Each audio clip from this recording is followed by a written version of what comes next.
Brockton Bay's Celestial Forge 2-2. The MC had just finished testing out. No, the MC had just finished building a bracer for the power, and they were about to go test it out. That's where I left off. I did not test that in the workshop. For one thing, everything there was designed to work with the same material I was using as a durability standard. Instead, I hit the kitchenette and tried to see if I could prick my finger with one of the nuts. The end result of that experiment was the knife not having a point anymore. A pair of scissors also failed to completely cut the fabric of my shirt, and I found myself unable to even tear a single loose thread. A bit of cautious experimentation with the element of my hot plate confirmed the same level of resistance that steel would have to heat was applied to my body and clothing. This was incredible. The big thing was that it showed these weren't just crafting abilities. There could be all kinds of powers waiting in the Celestial Forge. The second thing was I now had a power significant enough to allow me to actually function as a cape.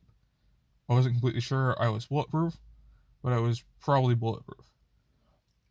Maybe high-powered rifles would give me some trouble, but I didn't think most handguns would be a problem. I would still need to figure out the limitations. I got the defensive properties of the strongest piece of equipment I was wearing. Theoretically, that could apply to things like chemical and biological protection as well, but that was starting to approach fairly exotic levels. I need specialized equipment for that. Still, being able to carry around a selection of wrist guards that were each tailored to a specific type of danger had a certain appeal. There were other limitations to consider. Obviously, the defensive bonus was based on the item that was providing the protection. If the details of this power got out, it would be relatively simple to target or otherwise focus on removing that item. Also, it was defensive properties only. It would probably protect my knuckles when fighting, but it wasn't going to provide any increased offensive capacity beyond my willingness to fight recklessly by weathering more attacks. No increase in strength either, so if I got grappled, pinned, or otherwise swarmed, I would be screwed. So it was a powerful ability, but not a perfect one. It did mean that I could better defend than a tinker in full armor without the bulk of an extreme suit or the time and resources requirement it needed to make it. One downside was it only extended durability to my body and clothing, so any equipment that didn't fit the definition of clothing was still vulnerable. I wondered if it would be possible to track down a piece of TinkerTech armor. I've heard most of the sites selling TinkerTech are scams, but there has to be some kind of secondhand hero or collection market for old hero armor. All I need is a piece of some kind of advanced alloy, and I'll get the full effect of its durability. But if something like that did exist, I could safely assume it would be well beyond my budget.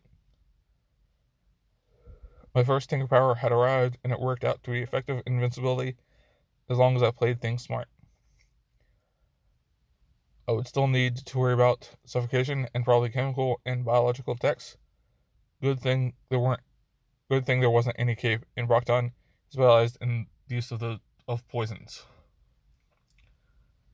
Why was my passenger feeling nervous all of a sudden? Maybe it would be good to go over some matchups. I got out my now seriously long in the tooth laptop, logged onto the PHO wiki. I'd gotten this thing in my first year, and time had not been kind to it. It was a budget purchase back then, and despite my attempts to look after it, the screen had a tendency to flicker, and the internal volume speakers were totally shot. I'm pretty sure I would have ended up laughed out of any serious Cape organization showed up with this thing and claimed to be a tinkerer. Still, it served the purpose for basic internet use. I was obsessively cautious about doing anything Cape related online from my own computer and especially from my own apartment, but a little wiki walk wouldn't raise any flags.